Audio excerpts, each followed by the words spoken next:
They want to distract and divide the voters instead of allowing them to think for themselves, take a look at these people and say, how is this going to affect my family, my community, my kids, our future? And that's what our candidates did. So they were younger, more diverse, more exciting, but they were tough as nails in the best possible way. And it was thrilling. So, and I believe the whole future of our democracy was on the line. For the reasons Hillary said, you know, we elected these governors and state legislators, and they determine the voting laws. And you can't, if you haven't kept up with it, you can't imagine. I mean, the other party had a state legislature that really said, unbelievable, we want to provide better election service. So we're going to shut down most of the polling places in Indiana, we'll say where it was, and only in the black wards in Indianapolis and in Gary, which is almost all African American. And we're going to put more workers in the places that are open. I mean, just blatant stuff. You know, I could give you 50 examples, but people said no. They said no, no, no. So we got a chance to become a democracy again, to reclaim a debate, and to require Republicans who are of goodwill and don't want to make America a single homogenous authoritarian country. And we got a chance to have a debate again now. Let me, thank you for that. Just let me switch gears for, thank you. Let me switch gears for a minute, sticking with things that are pretty important in this country, NAFTA. We've just come through a perilous journey. But you signed NAFTA. You were one of the authors back in 1993. And what it did was create a trade agreement guiding over $1 trillion in trade between three countries to the benefit, arguably, in my view anyway, of all three countries. So that's the background. But the current president said it was the worst deal ever signed. And we went through 18 months of hell in this country, 18 months of intense negotiations, of name-calling, of vilification, and at the end of 18 months, we changed the name. So welcome to our world. Look, here's what I think about NAFTA and trade rules generally. You know, I've signed 300 trade deals. And left office in pretty good shape because I vigorously enforced them. We would fight, Canada and the United States, about, you know, salmon rights in the Pacific Northwest, or whether the stumpage rules in Canada allowed for too much dumping. But the truth is, our relationship with Canada benefited us both. And we had a virtual trade balance. And last year, America had a $2 billion trade surplus with Canada, which is how President Trump says you should keep score. And so the whole thing was, that is, unless we're winning, in which case there's some other way we got shafted. I mean, but here's what happened. There are always going to be losers and winners in trade deals. In general, the winners are diffuse, the losers are concentrated. This plant closes. The proper thing to do is to quickly give people something else to do for a living. And what happened to me was, when my party lost the Congress, the other party thought, well, he'll get blamed if they don't get jobs again, and so let the free market take care of it. So we should all do a better job when we do these trade deals of having a pot of money on the side provided by the people that desperately want the trade deal and will clearly benefit from it, to immediately help the people who will get hit. That's what I learned from my 8 years. Get some of that money up front so they can be part of mobility.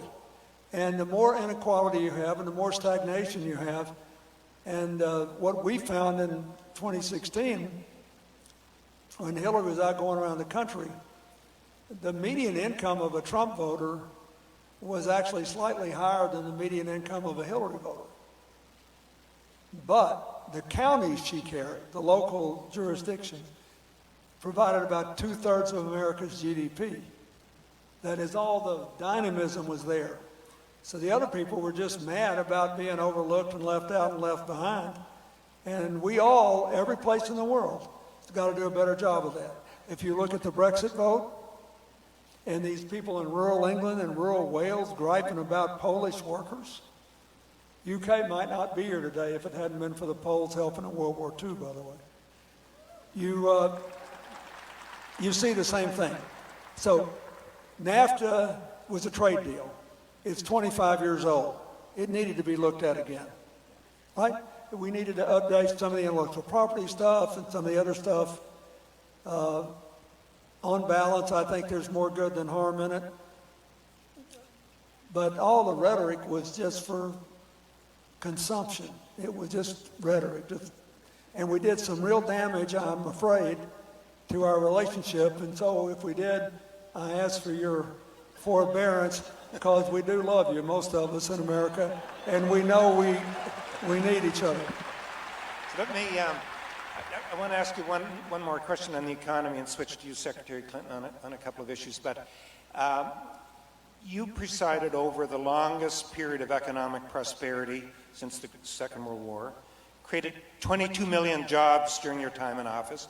But what's really intriguing is that you actually produced surpluses and paid down the debt during your time in office, and which is a remarkable accomplishment. Today, the United States economy is hot. It's going well, there's no doubt about that. It's been stoked by $1 trillion plus of tax cuts. Last year's deficit looked like $700 billion, this year maybe 800, and within a year or two, $1 trillion deficit. My question to you, having the stewardship you have in your background, do you think the current trend is sustainable in the United States of America? No, but I want to defend both the Obama administration and even the last 2 years, but because it takes a long time to get over, the tax bill was a mistake. It made it much worse.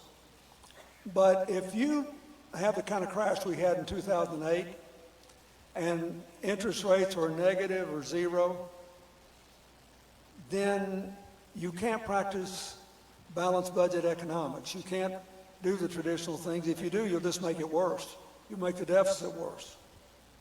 And I wish President Obama had been able to pass in the short run a bigger stimulus program that was targeted toward infrastructure that would have created more jobs.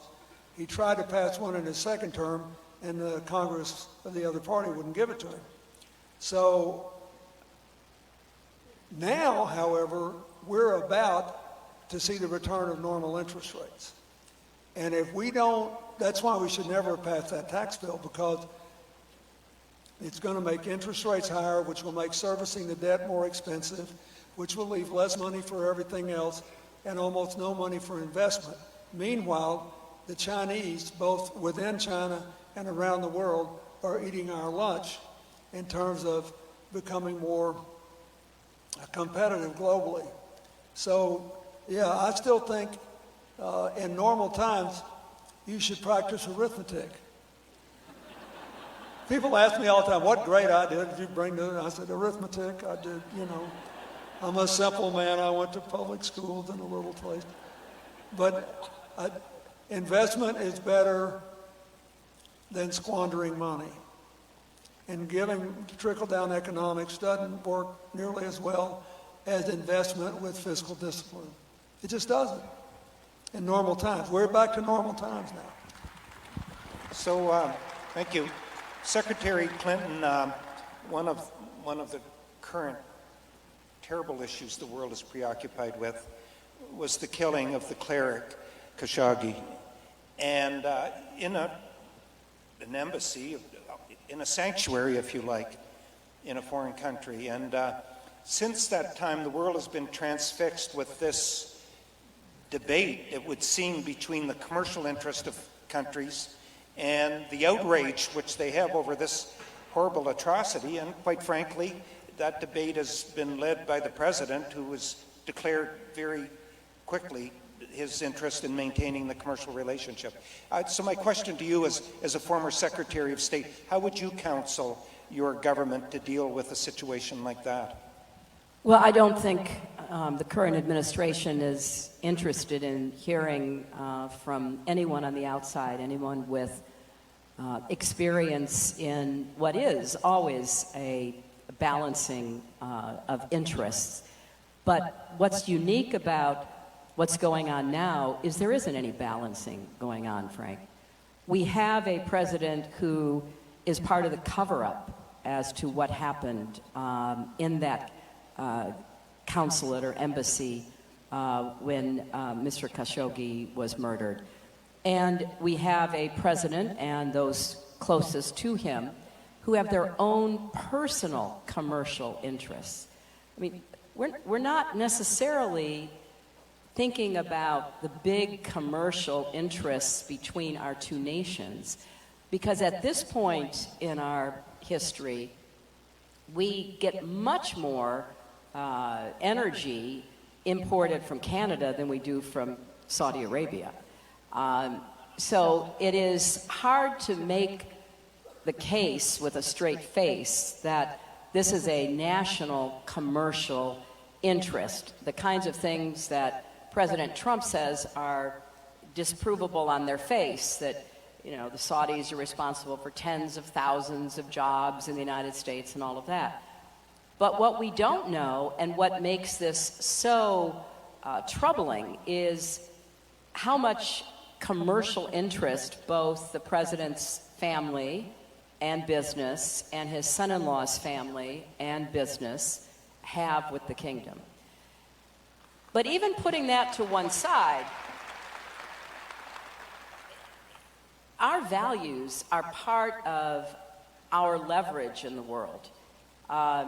And for the United States of America to be dismissive of the rule of law, of the fundamental rules of decency that one is expected to follow in international affairs, really is giving away much more than is being gained. Because what we see is, unfortunately, authoritarian leaders right now being so much more blatant in their behaviors. I mean, Putin's decision to poison the former spy and his daughter, and other assassinations that have been carried out by Russian operatives. The head of Interpol, a Chinese national, visiting China and being disappeared, and nobody knows where he is. And the list goes on. So if authoritarians and dictators can get away with the most horrific kinds of criminal behavior, up to and including gruesome assassinations, and the United States is basically sitting on the sidelines, not speaking out, not in any way trying to restrain such behavior by what we say or sanctions that we impose, then I think you're going to see a lot more of it. So it bothers me not just for what's happening between the United States and the Kingdom of Saudi Arabia, where basically there's been no effort to try to balance our true values, but what kind of a signal that sends to others in the world who feel that they can get away with it without the slightest bit of criticism coming from the current administration. So it's a very troubling situation, and I would just end by saying, when you're in positions like I was or Bill was, you can't always figure out how to do the very best thing that you would want in keeping with your values. You try to figure out how far you can go, because there are other interests and there are long-term consequences. We know that. But this administration doesn't even pretend to try, and that's what bothers me. Thank you. So I just want to, before I go back to the president, I just want to tie that to another issue, because I think the two are tied together. and that's Iran. And I'm partial to acts of diplomacy. When I see them, I applaud them. And I thought the United States and China and Russia and Europe and Iran agreeing on anything was an extraordinary piece of diplomacy, and they did agree on that. And by every measure, Iran had respected the agreement. The United States arbitrarily has pulled out of that, which is why, in part, they need Saudi Arabia as a counterfoil in the Middle East, as their proxy in the Middle East. How do you, I shouldn't ask you whether you agree or not, but how do you feel about what was accomplished in terms of Iran, and how do you feel about the United States unilaterally pulling out? Well, I feel, very sorry that we pulled out, because I actually started the negotiations when I was there. I began the back channel negotiations through the Sultan of Oman to test whether Iran would be willing to engage in more formal discussions. We got a back channel going, and then we did, as you point out, have a formal process that included China and Russia and the EU and France and Germany and the UK to be really wrestling with the hard choices, because, and this is what gets lost in a lot of the back and forth, during the 8 years of the Bush administration, the United States imposed every sanction we could imagine on Iran, and I voted in the Senate for every one, because I did think a nuclear weaponized Iran was a threat to regional stability and eventually global stability. So when it became clear during the time I was Secretary of State that the Iranians had gone ahead and built secret facilities and filled them with centrifuges and were moving toward compiling highly enriched uranium, it was clear that the United States alone was not going to be a sufficient deterrent. And that's when we began the back channel. That's when we began the formal process. Secretary Kerry, who succeeded me, was absolutely tenacious in his pursuit of a deal. And we ended up with a deal. And the deal didn't do everything. People always say, well, what about Iran's aggression? And what about, their missile program? Absolute problems. I am with you on that. But the most serious problem, the one we addressed, was Iran pursuing a nuclear weapon capability. And we were able to put a lid on their nuclear weapons program.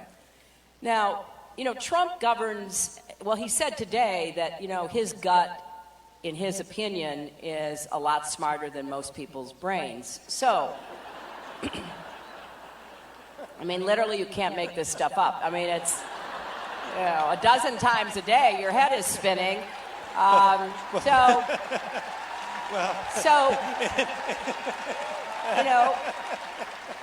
His gut said, they're cheating, or even if they are cheating, I don't like it, and we're pulling out. Now, nobody else pulled out.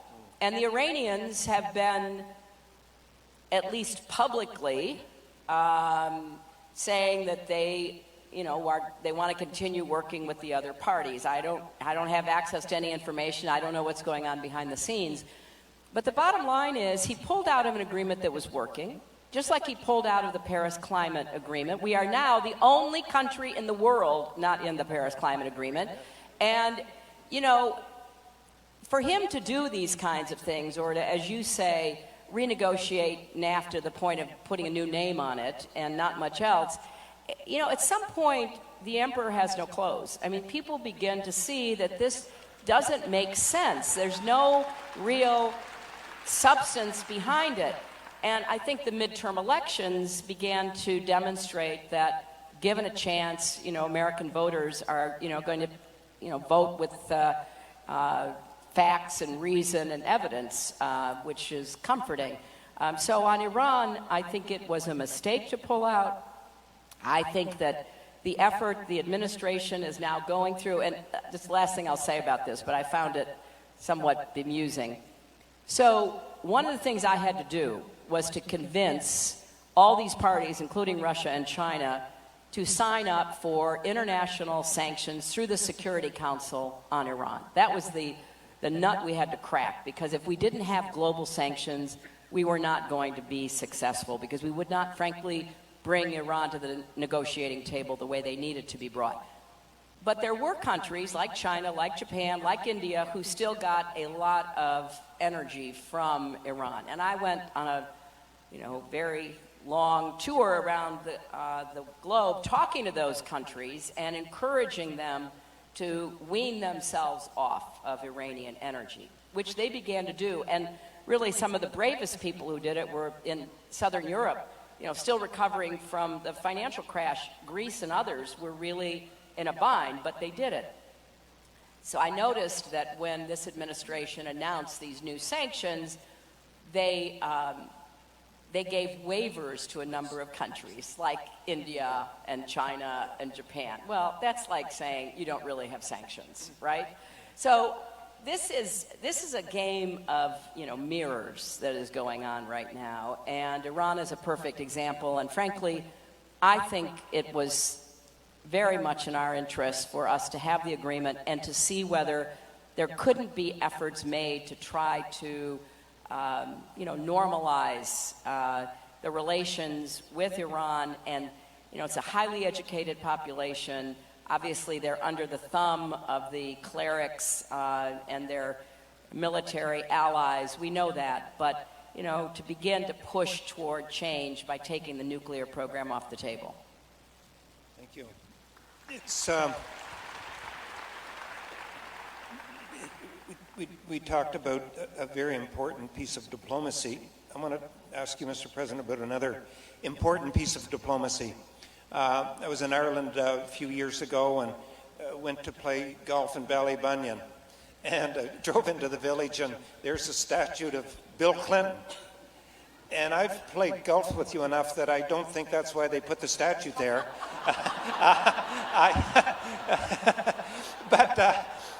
But I asked somebody, why is statue? First of all, you'd been there, but secondly, because they felt you'd saved their country. You had thrown the entire weight of your office and your personal conviction to get an agreement that stopped the killing between the North and the South and gave some peace to the land of our ancestors.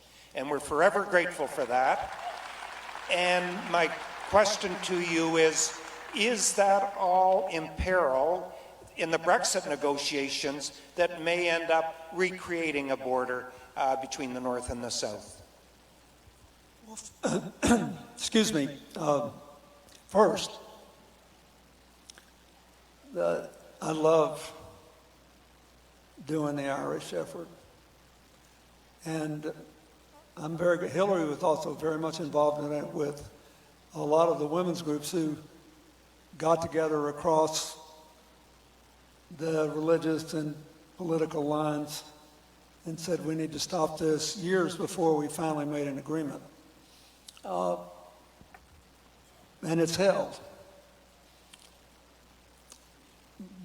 But the agreement has already threatened it to some extent. I mean, for example, both Ian Paisley and Martin McGuinness, the leaders of the most, if you will, pro-status quo stay in the UK, and the leaders of we got to become independent and become part of Ireland, those guys got along and they made deals, and they were very strong. And now they both passed away. The good news is they've both been replaced by young women who are smart and tough and strong. But they are also anxious to prove that they belong where they are, so they have to prove themselves to their own constituents before they can feel totally comfortable. So you throw them in this total uncertainty of Brexit. Because keep in mind, over 87% of the farm subsidies that the Northern Irish farmers get, for example, comes from the EU, not from the UK. That's just one example. Plus, you've got the Scots rating right behind. They did not vote to leave the United Kingdom because they did not believe that they would be crazy enough to pull out of the EU. So, this whole thing is very dicey. And so, yes, so here's what Theresa May is trying to do. And given the impossible position she's in, people to her right saying, we want a hard Brexit, get out. People to her left saying, what are you doing? She tried to cut a deal that basically protects Northern Ireland without totally admitting they're protecting Northern Ireland as a member of the EU. And there's a lot of that in politics and in life. Sometimes you want to do something and you can't just flat out say it. But it's not clear to anybody. So Arlene Foster, the leader of the faction that Theresa May depends upon to stay prime minister, the unionist, she says, I'm not for this deal, because it's not absolutely clear to her that her people are going to be protected. And one consequence is that we can't put together a government for self-governance in Northern Ireland. Keep in mind, the whole peace deal was they're going to get together, they're going to govern, and since the two main parties are equal in strength, literally only one seat different, they have to govern through national unity. And they don't know how to make a deal now because they don't know what the real environment is. So we're just hanging in limbo.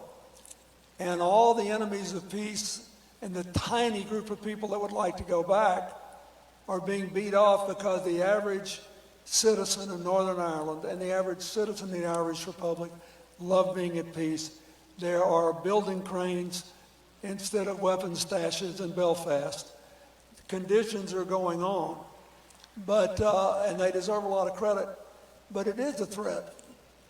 And I don't know what the answer is because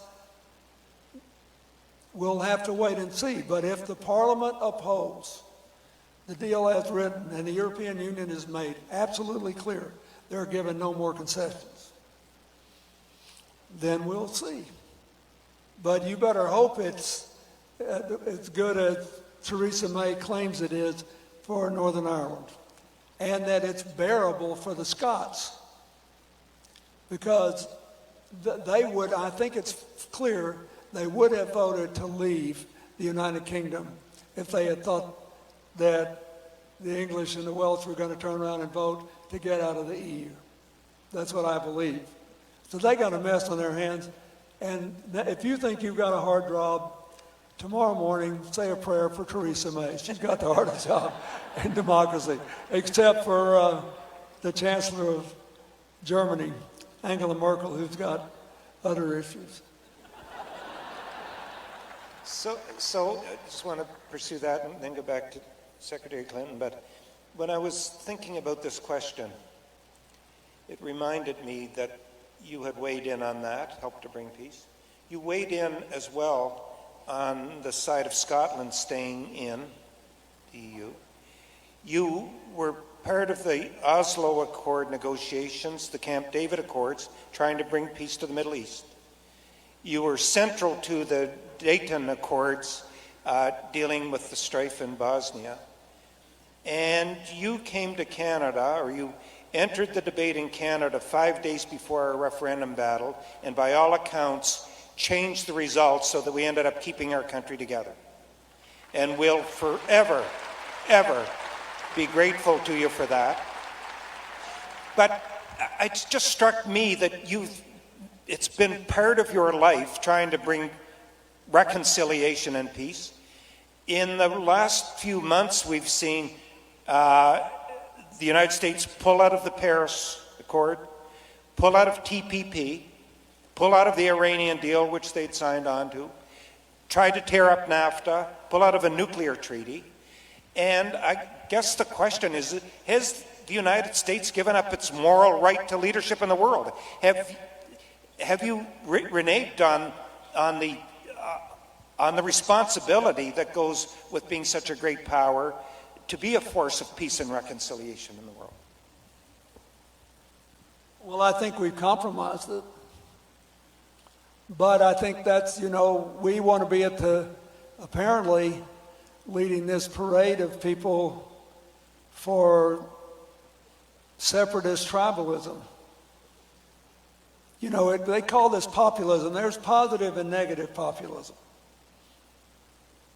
I think every politician who gets elected ought to have a little positive populism. That is, you ought to tilt toward working people and doing right by poor people and not letting people who are entrenched on top of any totem pole stay there with total comfort when something needs to be changed.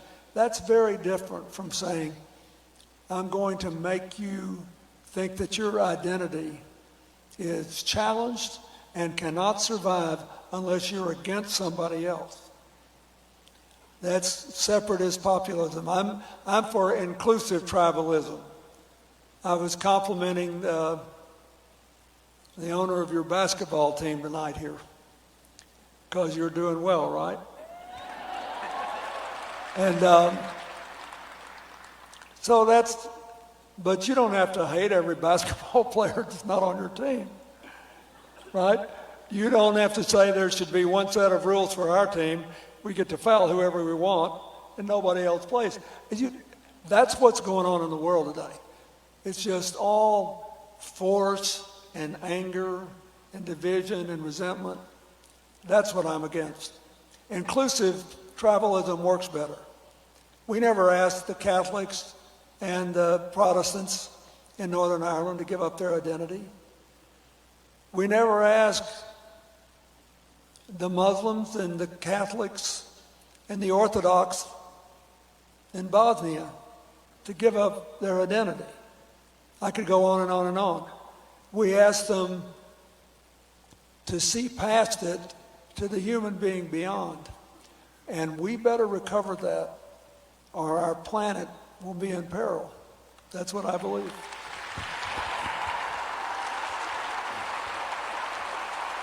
So, Secretary Clinton, I want to take you back a bit in time, all the way back to 1979 with the Iranian hostage crisis.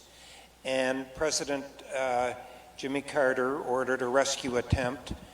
2 helicopters crashed together and were destroyed. 8 American servicemen lost their lives. And then jump ahead until May 1st, 2011.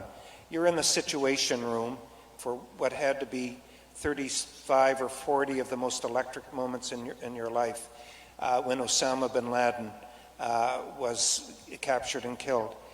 Can you take us through, and by the way, Jimmy Carter ended up subsequently losing the presidency, in part, people would claim, because of the impotency he demonstrated in the face of that crisis.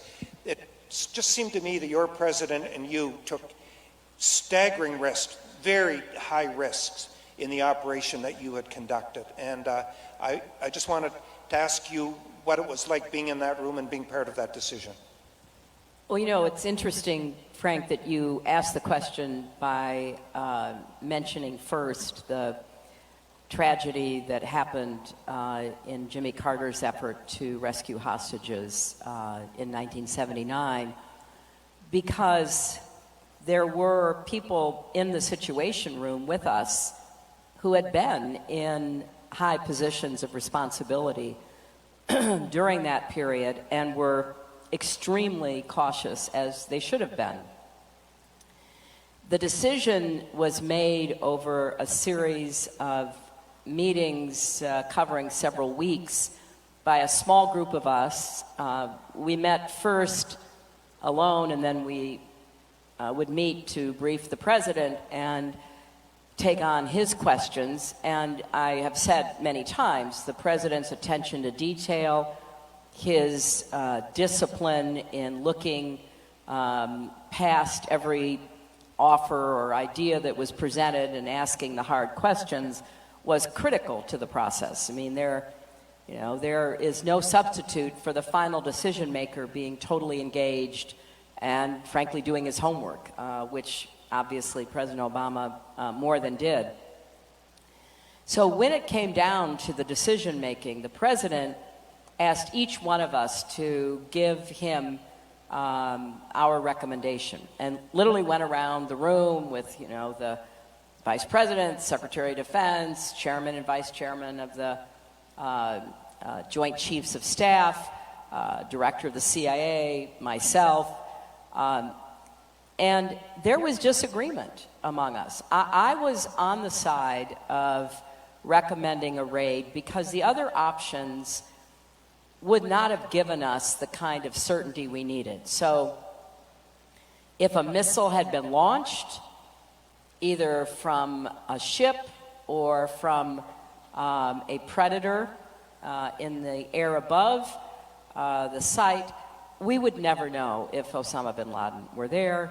And I thought if we were going to take such a risky action, we needed to know. And the person who was going to be in charge of the planning and execution was Admiral Bill McRaven. And Admiral McRaven was very clear. Yes, give Admiral McRaven a round of applause. And a great military leader, an incredible American patriot. And he was very clear in his analysis that we had learned a lot of lessons since 1979.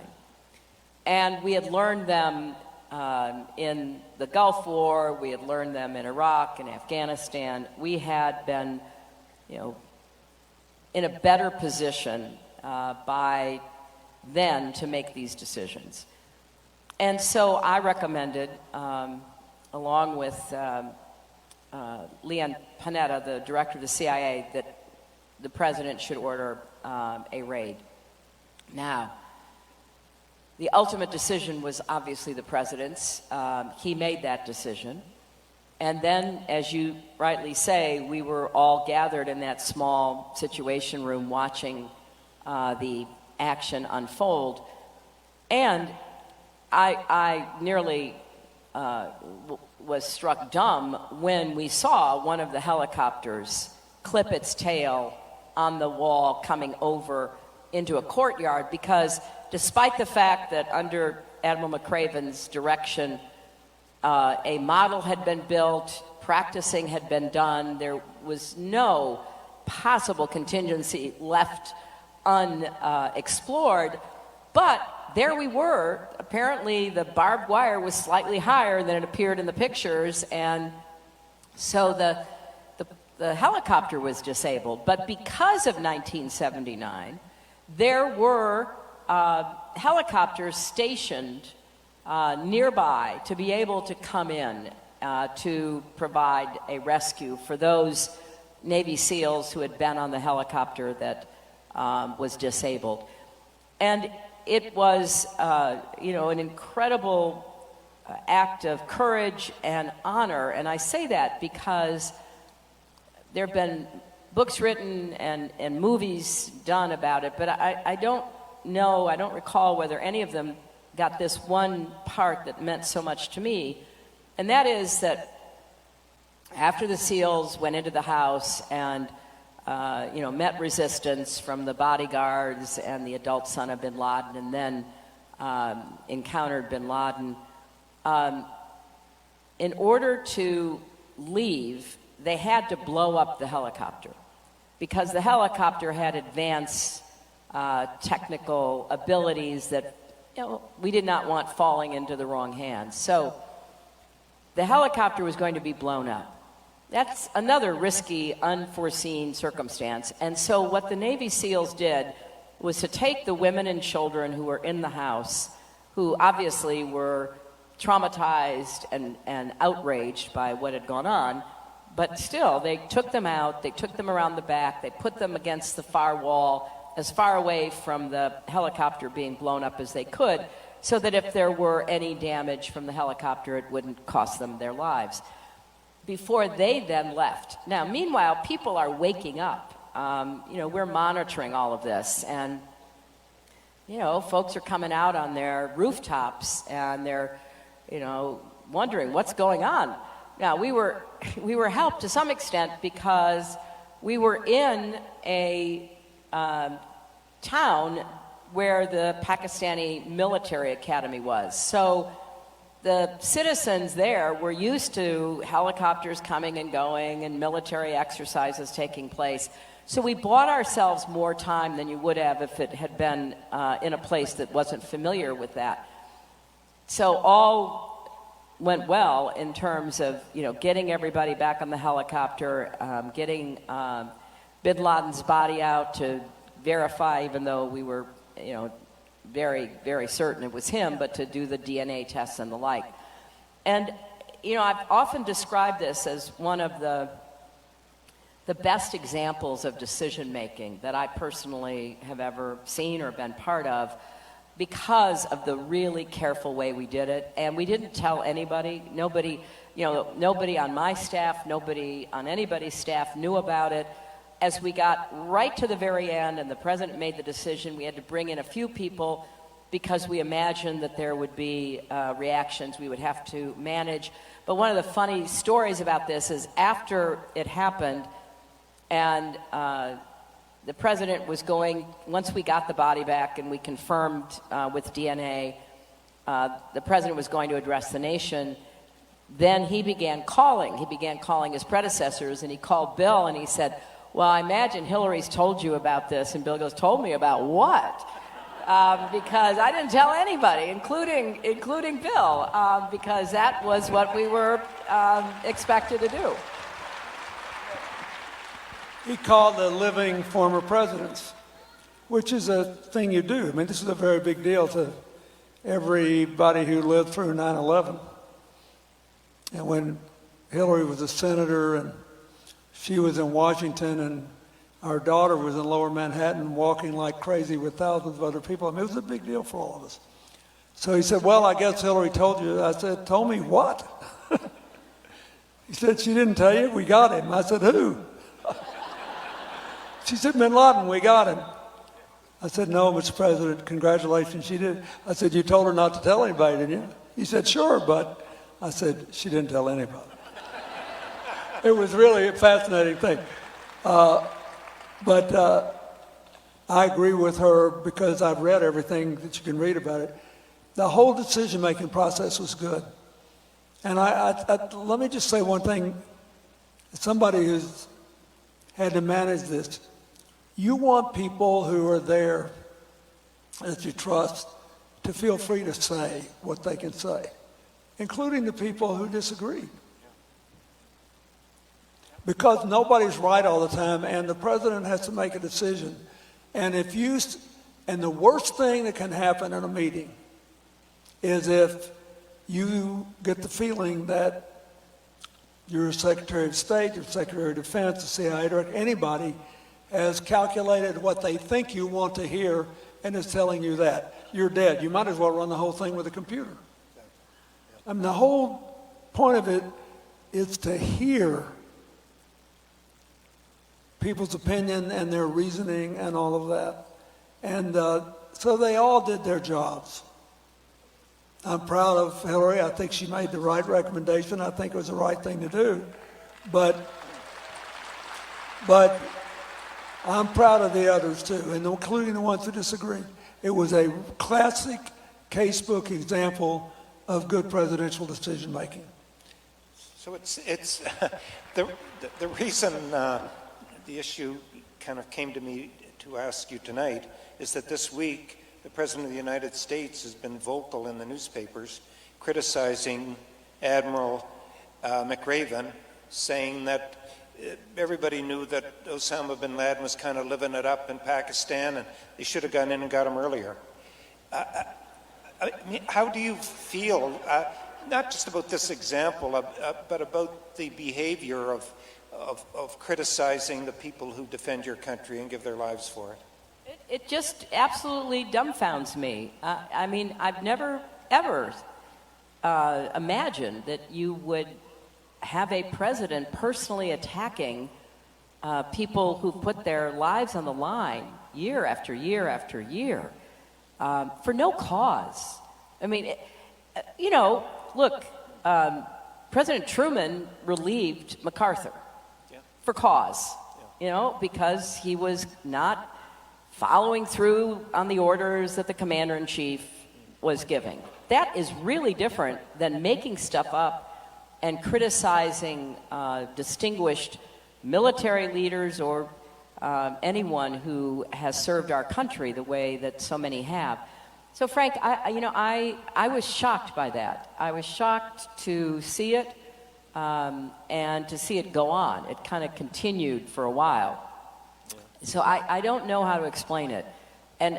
But what I have observed is very often these things that are done to divert attention from something else.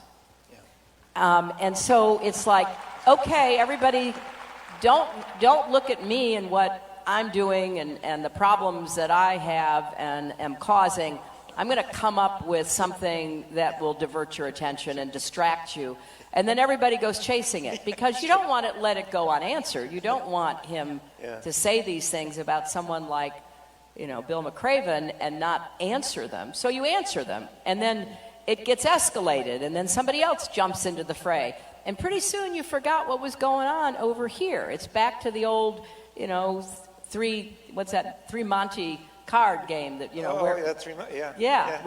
or the ball. Where's the ball under which cup? So I think that there's often a method to what he's doing because he doesn't want people following up on stuff affecting him or his family or his administration and the like. So I don't know if that's what caused this or whether it was one of those gut things, just waking up feeling bad about Bill McRaven, Just I don't know. I can't explain it. So, President, let's talk about one of the big issues that's preoccupied a lot of presidents and this current one, and that's North Korea, and the genuine threat that it poses as well to the world. But just to take you back, we did an event some years ago. It was in St. John's, Newfoundland. I'll never forget it. On the stage, you got called off the stage, and afterwards I said, "Do you mind telling me what happened?" And you said, "I have a call. It's about North Korea." And I said, "What do they want?" And you said, "Attention." Attention. They want attention. Well, if that's what they want, they sure have attention now. They have more face-to-face time with the President of the United States than just about any leader in the free world. And so there's an enormous amount of attention has gone into trying to fix the problem. So my question to you is are we further along than we were? Are there signs of improvement, and do there continue to be signs of peril for the rest of the world? Well,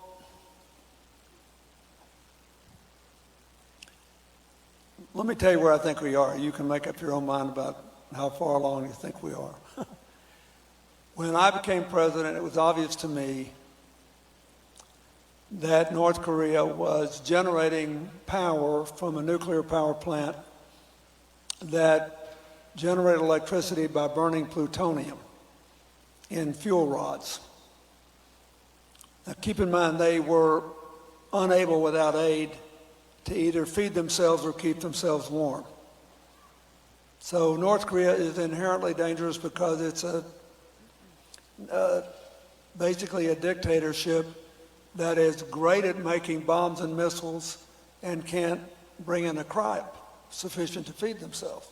That ought to tell you something right there. Partly because it's very mountainous, as well as the rest of their economy is rather primitive. So the problem with plutonium is you can take the fuel rods once they're used and use the remainder, the spent plutonium, to make bombs. So we set out early in my first term to try to stop that. And Kim Il-sung, the original leader of North Korea, was still there. But he soon died. And his son took over, who was at the time thought to be inexperienced, rather radical. But right before all this happened, we made a deal with him. And it was very different than all this name calling you see now. We were very tough with them in private, but more hospitable in public. And it's a long story, but the bottom line is we got a deal that satisfied us that the fuel rods would be subject to continuous international inspection and protected. And in return for that, we, along with the Japanese and the South Koreans, with the consent of the Chinese, the other partner, that would basically help provide electricity from a safer source to keep them warm and heat, and food to keep them from starving. We had a North Korean soldier defect who weighed less than 90 pounds. That's how hungry they got from time to time. So this watched along pretty well till along toward the end of my tenure, and I asked my former Defense Secretary, Bill Perry, to head a mission to North Korea to see if we could freeze this nuclear program some more and maybe end their missile program. Because what happens is, think what you would do if your family's life depended on it. You're good at missiles and bombs. You're not good at agriculture and industry. And you don't have many options. So you're going to sell the bombs, you're going to sell the missiles, you're going to sell the technology. And how can you not if that's the only way you can make money? So we were trying to work our way through this. And we thought we were doing pretty well, and we were almost down to, please don't make me bomb you again. And the lead North Korean general came to the United States, and Madeleine Albright went to North Korea, and we were getting there. And the thing was, the table was set for a major breakthrough. But I also only had 6 weeks to be president then, and we were trying to make a peace with the Israelis and the Palestinians. And Yasser Arafat, for the only time in 8 years he ever flat out lied to me, he said, I am going to take the peace deal. Get me the best deal you can, and I'll take it. But you can't go to North Korea. He said, how long does this North Korea thing take? I said, well, I have to go to North Korea, South Korea, Japan, China, Russia. You can't just drop in on North Korea for the first time in 53 years. It takes some time.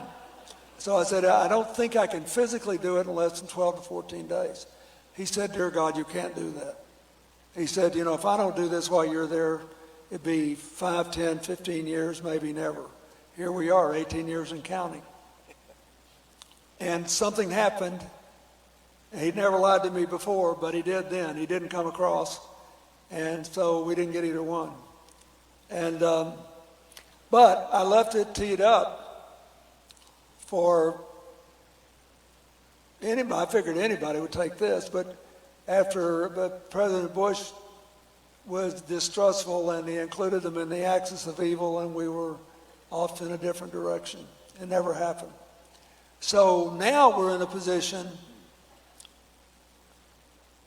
where they've got a bomb, and they've got a lot of capacity. So the current question is, can you get them to dismantle it? And the answer is probably not. Certainly not with threatening them, because the conventional wisdom, Hillary can say more about this than me because she was in service at the time a lot of this happened, but ever since Gaddafi fell, after giving up his nuclear weapons to the United Kingdom, it's been a sort of an article of faith in the dictators club that if you want to ride out being despised by your own people and having, as North Korea does, 100,000 political prisoners, and you want to ride it all out, the best way to do it is to have nuclear weapons. Because not so you can attack somebody else, because then you'll be incinerated, but because nobody wants to attack you. So that's the hard. But we had 8 years and they produced no fissile material. At the end, we covered the plutonium. At the end, they were doing a little play around research on uranium, but they didn't have any fissile material. We had 8 years where we were safe from that, but we had 2 tough encounters to get there. And now we've got to do as well as we can. But I find it's better to be brutal with people in private They respect you, and they're much more likely to believe you than if you badmouth them in public for the evening news, and then you smile and wuss around with them in a private meeting. I think that's a mistake. I think better to be dignified and restrained in public and brutal in private than the other way around. Excellent. But the only thing to add to that is, you know, when President Trump agreed to meet with Kim Jong-un, that usually is something you hold out at the end of a process. And I don't know whether there would have been an opportunity to move, as Bill was saying, toward dismantling or toward, you know, more constraints on the missile program, but I think we've lost that because of the way it was handled. Giving up some I guess I should have said this. The South Korean president, I think, has made the best of a tough situation, and he's played his hand better than anyone else. You remember he put the North Koreans on one of their Olympic teams. They did it together.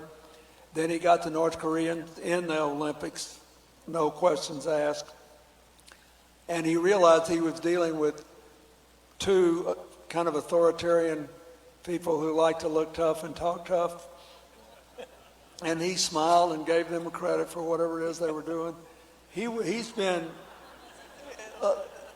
he deserves a lot of credit for trying to diffuse this situation. And, you know, we may have to go back to the old confidence building measures. At one time we had 20,000 people working in an industrial zone just over the border in North Korea, all employed by the South Koreans. Right. In the sunshine policy here. So I think if I were, look, I have no classified briefings. I don't know anything about it. I just know what I see. But I think that we should keep trying to diffuse tensions and do everything we can to avoid an arms race, because that's one reason I support the Iran nuclear deal. You know, there are people in the Middle East who think it, for example, the Israelis and the Saudis before the Khashoggi incident, a lot of them would very frankly say they'd rather Iran have a bomb and less money. They wanted the sanctions back because they were worried about them giving money to the Muslim Brotherhood and the ISIS and all that. That's fine for them to say. Yeah. But if you look at how many people can afford a nuclear bomb in the Middle East, it won't just be Iran. It'll be a lot of people. Yeah. So I think we should not give up on North Korea, and we ought to support that very clever South Korean president and what he's tried to do. Thank you. Just for the benefit of everybody, we have less than 15 minutes left, and I hope you don't mind asking you this question, because it seems almost offensive to ask you, but why does Putin hate you so much? Or why does it seem like he hates you so much? You seem like a very nice person. You know, I'm not sure I know all the reasons. There's been a lot of speculation. Clearly, he did everything he could to interfere with our election, and I think part of it, I don't know, and maybe we'll find out or not. I don't know what the prior relationship with or the pressures on Trump or what their common interest might be. So I think he saw me as someone who had stood up to him and would stand up to him, you know, not in a reckless, you know, belligerent way, but in a consistent way, a really persistent way, to try to make clear that we would not stand by when he threatened the freedom of, you know, so many people in Europe. And what we've seen in this last few days with his behavior toward Ukraine and the seizing of Ukrainian ships and Ukrainian sailors is exactly why you have to stand up to him. You know, I spent a lot of time, both as a senator and even as a first lady, but certainly as a senator and secretary of state, you know, in the Baltics, in Central and Eastern Europe. And, you know, there's a history there. People became concerned about his very expansionist view of Russia and his stated belief that the collapse of the Soviet Union was one of the great catastrophes in history. So you don't need to have any back channel information to see that his goal is to intimidate and influence to the point of suborning a lot of his neighbors. So he pays off politicians and funds political parties.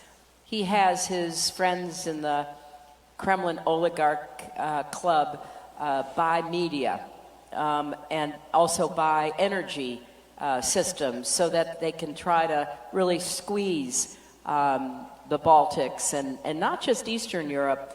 I mean, what was, you know, Marine Le Pen doing sitting in the Kremlin right before her election? You're getting the blessing, and, you know, some of the other elected officials in parts of Europe now are very clear about their appreciation, even admiration for Putin. And there's nobody on our side, you know, since Angela Merkel has been politically damaged with some of the developments in Germany, and the UK is embroiled in their Brexit issues, and, you know, there's just very few people, and I would commend your Prime Minister, because he's one of the few people who has actually stood up and spoken out about some of this behavior. And I just think he wants to eliminate any opposition, and that means even political and governmental opposition in other countries. He just doesn't want people like me saying, wait a minute, why are we doing this? And let's try to stop it. So I'm going to ask a question, a serious question, and then maybe we'll end up on a little bit of a lighter note. But the United States pulled out of the Paris Accords, climate accords. Every other country in the world is a contributor. I guess my question to you, because this is very difficult for Canada. We're trying to put a price on pollution in Canada, and it's difficult to do when we see our neighbor and competitor and a collaborator to the south that's going another way. So just to lay our cards down, it's tough on us. But is there any doubt in your mind that about the science of climate change, or that there is climate change happening and that it's man-made or person-made? To either one of you, is there any doubt on this, or any doubt that the United States should be showing more leadership to the world on this? It's really interesting that you asked this, because you talked about putting a price on carbon. We actually had Trent Lott, who was the Republican leader when I was president. I think John Breaux, who represented Louisiana, a big oil producing state, wrote an article actually advocating a carbon tax and saying that economically, I think you need another? No, I wanted you to have one. So, arguing that the conservatives should switch from denying climate change to supporting a carbon tax, because that was the least interference in the market and would allow the things to proceed. And it's something we could do together, even, and maybe with Canada and the United States. So, look, you know, I'm all in on this. I think the more places I go, the more things I study, the more research I do. I think this is, in my last year as president, our military and intelligence chiefs began to say this is going to be a national security problem. And, you know, we need to put this beyond politics. If, you know, the great Swiss Re, the European reinsurance company, their American headquarters is about 10 minutes from where Hillary and I live. They have the biggest solar field in our county. They will not insure any American city on the Atlantic coast that does not have both a resilience plan to deal with what's going to happen anyway and a plan to minimize the future problems by changing the way we produce and consume energy. So I don't know what else to say. I think there's a lot of jobs in it, and I think that, Canada doesn't have to stop selling its oil. A lot of things are going to be made out of petroleum for a long time to come. I think natural gas is a bridge fuel, but you have to watch the methane that is generated as a result of it. I mean, it's all kinds of issues here, and there's plenty to do and lots of money to be made, but denial is a very bad strategy because it's going to be, like, it may be thrilling to Canadian and American interests that the North Pole is going to melt away in the summertime and we can send ships back and forth, but there will be serious consequences. Yeah. And so I can't even, I think the denial is crazy. We should be thinking about all the jobs we could create and the economic transition we could affect if we decided in a planned, disciplined way, without throwing people into the street and bankrupting them, how to change the way we produce and consume energy. That's what I think. I just wanted to add a few points. When Bill was talking about his presidency, of course, Vice President Al Gore was the voice crying in the wilderness for so many years and has been an incredible advocate for the changes we need. But in 1996, as I recall, a majority of Americans believed that human activity and human behavior caused climate change. Okay. But then there's been a relentless political propaganda assault on what Americans believe that has gone on now and still goes on today, so that people get, very confused and think, well, I'm not sure, or I guess there are scientists on both sides. No, there's not. There's maybe some guy, somewhere, but the science is on the side of climate change and human activity that caused it. And on the Friday after our Thanksgiving, last Friday, the federal government issued a study that is devastating. Yeah.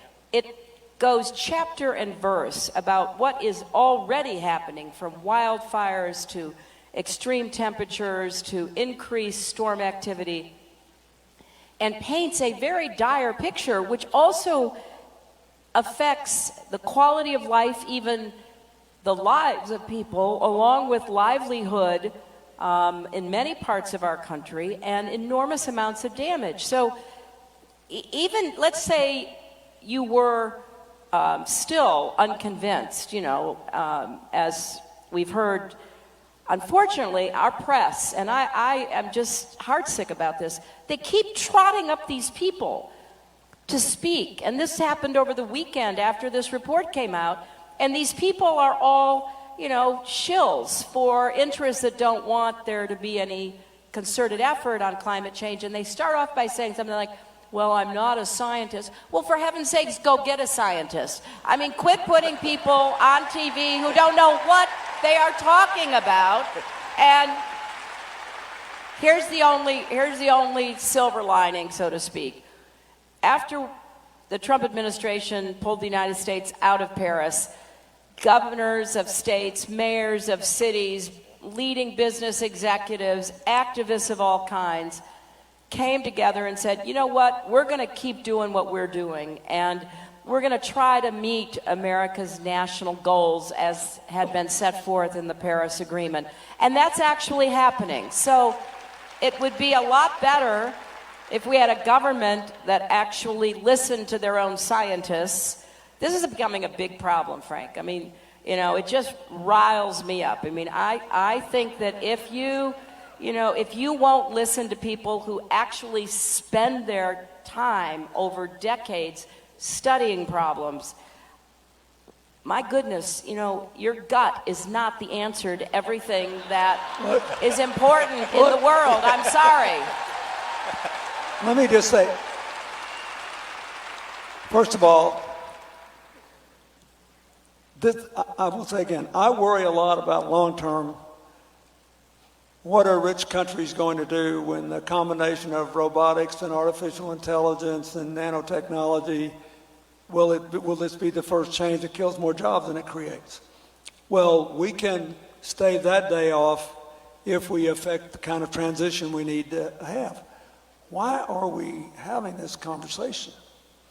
And why aren't we, and Hillary mentioned Al Gore up, you know, I still stay in touch with him. I'm really proud of him. He went out and raised, I don't know, billions and billions of dollars to have an investment fund, and he's making quite a lot of money, thank you very much, doing this. I've got a friend who's the largest provider of green energy in the Central America, which has the highest electric rates in the world, Central America and the Caribbean. He never does any project that doesn't lower electric rates. So we have all these opportunities. There was an interview with one of these firemen in this horrible fires we've had in California. You've all been seeing that. They interviewed this fireman, and he was in his, looked like mid to late 40s, big, strong-looking guy, and he said, I don't know what these people are talking about, debate about climate change.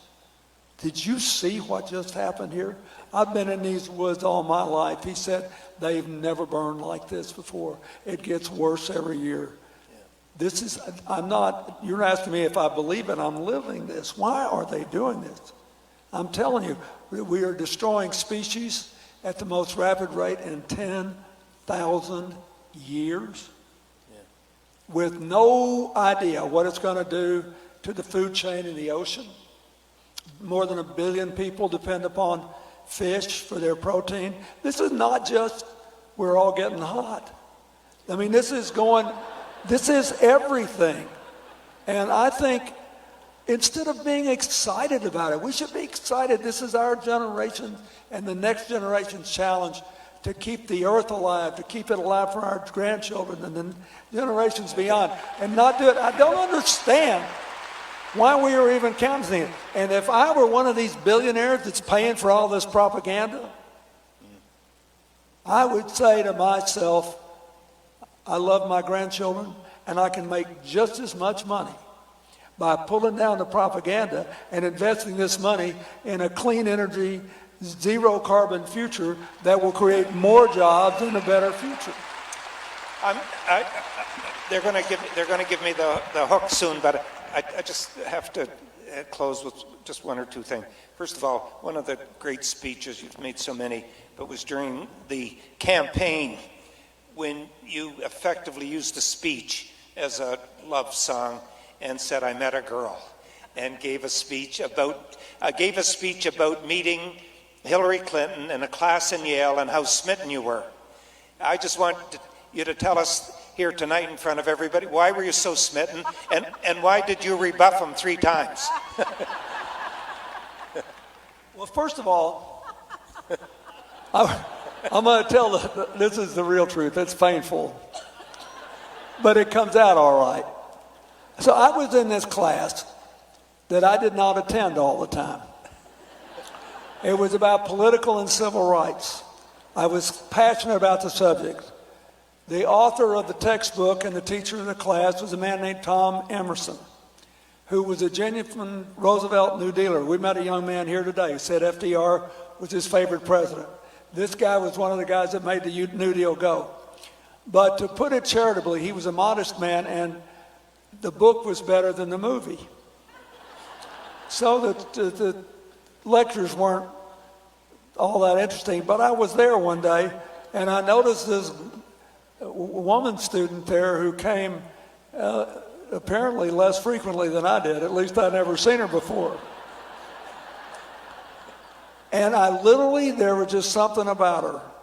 She had no makeup on, she had long, really thick hair, she had big glasses, but there was just something about her. She had an energy. And so I followed her out, and I literally got closer than I am to her now. And I reached out to touch her and, talk to her. And I stopped. I said, I better not do this. This will not be a casual encounter. I swear I did. So I didn't talk to her. I just followed her around for weeks. And looked at her. And one night in the Yale Library, she saw me looking back, and she came up to me and she said, if you're going to keep staring at me and I'm going to keep staring back, we should at least know each other's names. I'm Hillary Rodham. Who are you? Hell, I couldn't remember my name at the time. That's how we met.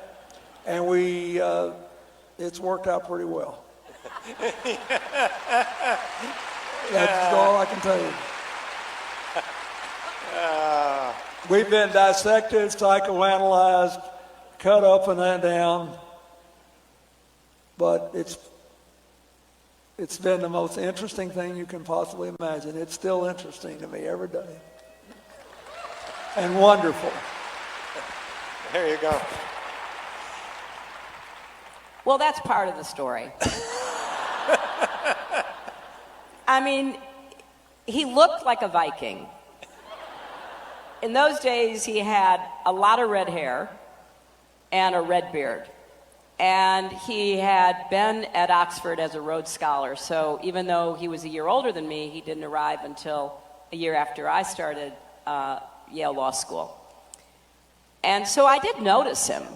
He was hard not to notice. And the first I ever heard of him was I was cutting through the student lounge with some friends of mine, and we heard this voice in a southern accent say, and not only that, we grow the biggest watermelons in the world. And I said, who is that? And my friend said, that's Bill Clinton. He's from Arkansas, and that's all he ever talks about. So after he apparently did not come up and talk to me, and we did have our encounter in the library, because I did think it was kind of goofy that we kept like looking at each other and looking back and, all of that. And we'd never been introduced, even though I did know his name, and I assume he knew mine. So the last day of this class that we both attended sparsely, I walked out, and he did catch up with me, and he asked me where I was going. And I said, well, I was going to register for my classes for next year. And he goes, oh, I'll come with you. And we went to the registrar's office. There were no computers, my friends. You had to actually do things in person. And so we stood in line, and finally we got up to the desk, and the registrar looks up and sees me and says hello. Then she sees Bill, and she says, Bill, what are you doing here? You registered for your classes this morning. So he goes, oh, I'm busted. So after I registered, he said, you want to take a walk? And it was a really pretty spring day. So we went for a walk, and we were walking by the Yale Art Museum. And there was a sign that there was a Mark Rothko exhibit, and I'd always liked his work. And there was also a sign saying that the museum was closed because the workers were on strike. And I said to Bill, I said, what a shame. I said, I'd really love to go in, and, I'd been studying. I hadn't been to the museum. I'd love to see the Rothko exhibit. And he goes, well, just a minute. Let me see what I can find out. So he disappears. And like 5 minutes goes by, and 10 minutes go by, and I'm thinking, where'd this guy go? So then he finally shows back up, and he's got the janitor with him.